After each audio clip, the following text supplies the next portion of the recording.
So, the keyboard has finally arrived. I purchased a white keycap, 107 keys or full size keyboard. Comes with white caps and a silver backplate for it. The keycaps themselves are pretty plastic, as you can see. And you have the characters of the keycaps are actually transparent there.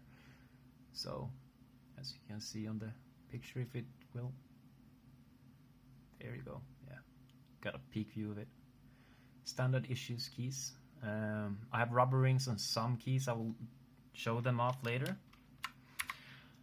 I played with this keyboard now for approximately 2 hours. Feels pretty good, actually, considering it's a Chinese keyboard for about $20 or 20 euros, more or less. Plus shipping was $4. I think I paid 240 Swedish crowns. I will put all the details in the description down below. I will show the packaging as well with some images, since that video was pretty bad. So let's just jump right into it. The keyboard itself comes with 2 standoffs or 2 legs, whatever you want to call them. They lift the keyboard about 1 centimeters up in the air on the backside. It doesn't come with a hand rest at all, which I would like, maybe, I don't know. I should have ordered the 10 key less keyboard, so I just got this part instead. But since I pay bills and other stuff on the internet and I program a little bit, I wanted the 10 keys as well. So let's look at all the different light modes that are on this keyboard. So you have an FN key down here at the bottom right, between where the Windows button should be actually, next to the Alt list item key, whatever it uses for. It's actually used for getting the right click mouse button, pretty much the same. So you have the FN key and you have different modes here. I'm going to show them off. Let's start with the different light modes. I currently have FPS on. No, I had RTS on. RTS on lights up the Q to F keys, so or all the 4 keys, and the 1 to 6 control as well, and escape button. Also num-lock and scroll lock and Windows button is lit by themselves. So I'm going to show off all the lock combinations of this keyboard. You have the FN and the Windows key. Turns the Windows key on and off.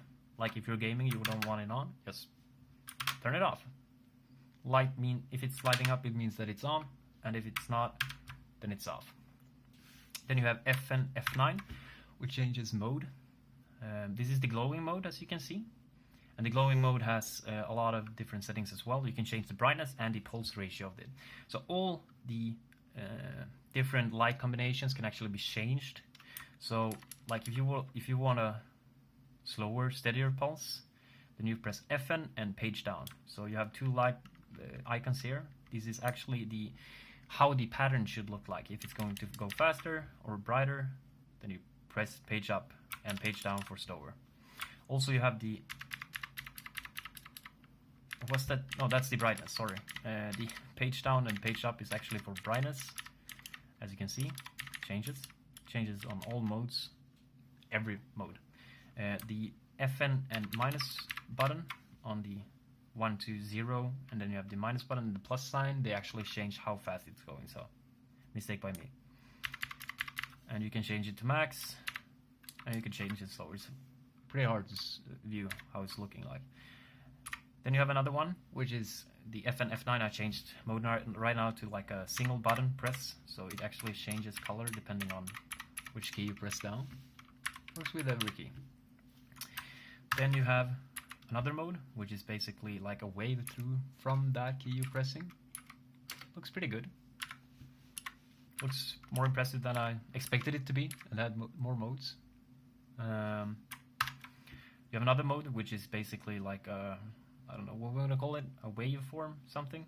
And you can also change the speed of this with the FN plus sign and minus sign. Then you have a, what do you want to call that? Wavy, another wavy thing. You can also change how fast it's going. And as well, you can change the light intensity as well. It's quite hard to see right now. Then you have another, like from left to right and right to left motion, which is pretty nice. Then you have another one, which when you press down the button, it changes how it goes. So it from the key and to the left and right, as you can see here. Then you have like a row wave, whatever you want to call it, shifts this through. You can also change the pace of this one to really fast and really slow. Then you have a, I think it's a blank one, because it doesn't do anything. And then you have the gaming one as well. So these are all the light modes that are available to the keyboard. Then you have FN5, which is the RTS, shows up 1 to 6 that I explained before. Then you have the FPS, which gives you the arrow keys, W, A, S, D, and escape. As always, escape. And then you have turn off and turn on. So this is the normal mode when it's turning on. It's FN and the number 4 on the keyboard. You can also change the color here, as you can see, which changes a bit. So these are pretty much the modes. There are also custom 1, 2, and 3. I haven't figured out how they work yet, so I'm not pretty sure, but I think you can light up the keys that you want, similar to the RTS and FPS mode. Oh, and then you also have the documents thing, which lights up all the standard characters as well. Looks pretty good. It seems like every key on the keyboard is actually in the same color, so the let's put it on here. So the lower row is red, the second one is blue, purple, green, white, and orange. So these are pretty much the colors. I'm gonna try to demonstrate the sound of the keyboard keycaps as well, and see if they work or sound as you want them to. So this is how a normal key sounds like, without any rubber rings. Just pressing down the switch right now, without like pressing the cap again, like a re-click. That's only the switch clicking. And full key.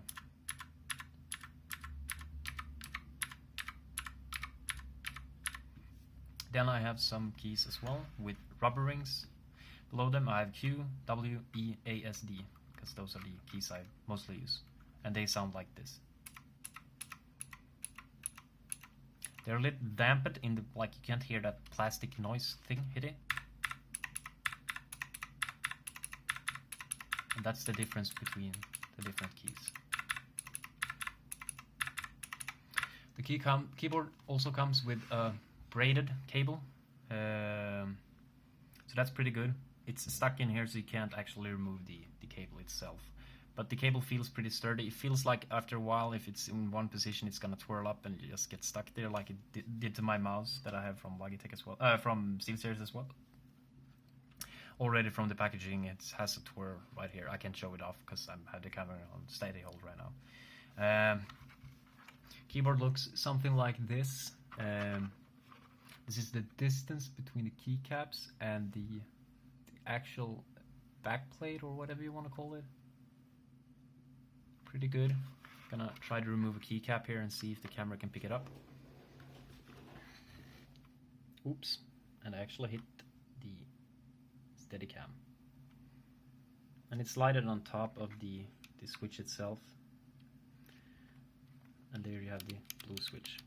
And here you have a better sound of it.